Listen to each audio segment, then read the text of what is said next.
Como que a gente consegue, então, equilibrar o intestino de um paciente que está passando por ansiedade, que está passando por problemas de depressão e tem o seu intestino afetado? E eu vou falar aqui de alguns pontos para a gente conseguir encontrar aí um melhor caminho, tá? A primeira coisa que a gente pode trazer para estimular essa conexão nervo-vago são técnicas de respirações que façam com que eu acalme.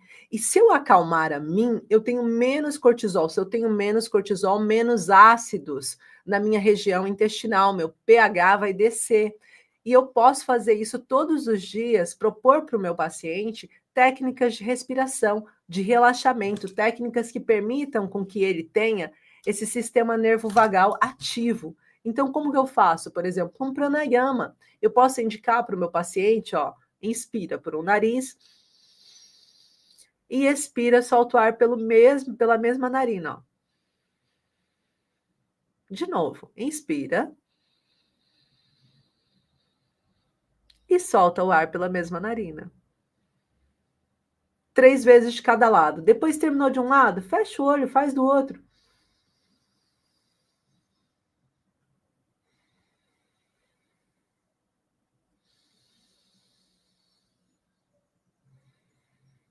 Faz 3 vezes de cada narina. Se o seu paciente aprender a fazer isso todos os dias, com um hábito, assim como ele toma café, assim como ele toma água, assim como ele acorda de manhã e tira a coberta de cima do seu corpo, se ele aprender a fazer disso um hábito, a chance dele diminuir as suas crises de ansiedade, diminuir o impacto no seu intestino vai ser muito grande. Então, nós precisamos lembrar para o nosso paciente sobre isso. Além dessas técnicas de respiração, nós precisamos entender da microbiota, perceber que a nossa microbiota intestinal, quando nós estamos em processo de desbiose, nós estamos em inflamação.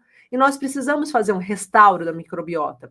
Então, é indicado que vocês, terapeutas, possam dizer para o paciente de vocês, olha, precisa ver como que está as fezes de vocês. Está fazendo fezes líquida? Então, nós estamos com um problema na microbiota. Está fazendo fezes muito sequinhas, em bolinha? Não está aquela coisa, né, natural? O que é um natural? Um cocôzinho natural? Aquele cocôzinho parece uma banana, mais compridinho, que tem um pouquinho de fibra, que nem tá uma banana mole, nem tá uma banana dura, tá uma banana boa de se comer, não as fezes, mas a banana em si, né?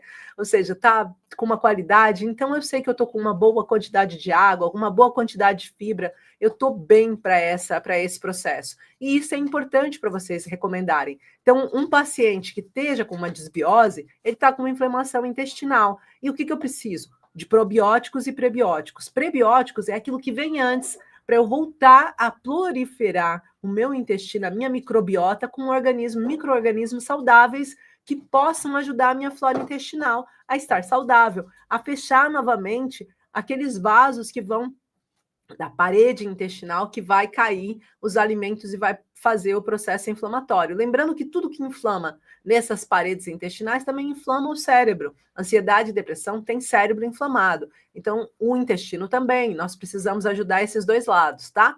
Então, eu faço prebióticos anteriormente, depois eu faço probióticos. E se eu tenho ansiedade e depressão, pode ser potencializado sobre isso com psicobióticos. Dentro da formação Terapeutas Biomicrohertz, nós temos uma aula inteira sobre isso, só falando sobre modulação neuroplástica, só falando sobre modulação intestinal, só falando sobre quais os benefícios disso para o corpo humano e como que a gente consegue restaurar o intestino de um paciente que está afetado, tá? Então, é necessário que a gente faça essa liberação, mas essa liberação ela não pode acontecer só a nível físico. Nós precisamos também fazer a nível emocional. Aprender a trazer para o paciente essa capacidade dele responder emocionalmente ao que afeta ele. Além disso, nós lembrarmos sempre que se tem intestino delgado, intestino grosso afetado, o intestino grosso está nesse pontinho aqui em cima, e o intestino delgado está aqui, o intestino grosso está aqui. Então, são dois pontos que o nosso paciente precisa desobstruir emocionalmente.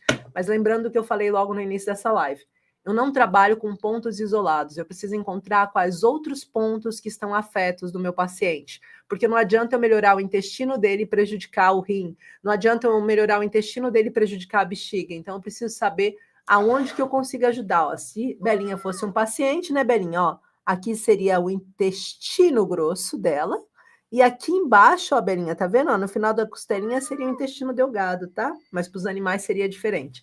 mas para nós seria nesses 2 pontos do corpinho humano. Então é muito importante a gente conseguir fazer isso. E eu quero saber com vocês se fez sentido o que eu disse aqui, né, nesse momento da live, se faz sentido. E quero também pedir um favor grandão aqui para todos que estão me assistindo ao vivo.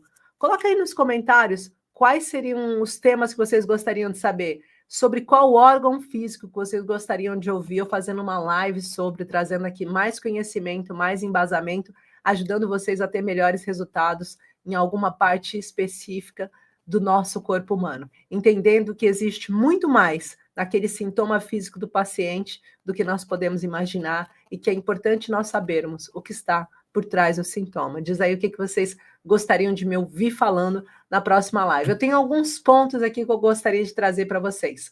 Qual a importância da visão na ansiedade e depressão, tá? Qual o impacto da visão na ansiedade e depressão e por que algumas pessoas acabam usando óculos, outras pessoas não usam óculos, mas têm problemas de visão, e qual é a relação que tem o problema de visão junto com a ansiedade e depressão. Além disso, eu queria muito falar sobre relação de pai e mãe com os filhos e o quanto isso impacta o nosso sistema circulatório. E o terceiro ponto que eu acho que é muito importante a gente falar é sobre tireoide. Hipertireoidismo ou hipotireoidismo, síndrome de Hashimoto e várias outras coisas que estão ligadas ao processo de tireoide. Isso porque quase todo paciente que tem ansiedade e depressão acaba tendo problemas também com a sua tireoide. E qual é o impacto e qual a relação desses dois? Então, votem aí no melhor tema para a nossa próxima semana desses 3, qual que vocês gostariam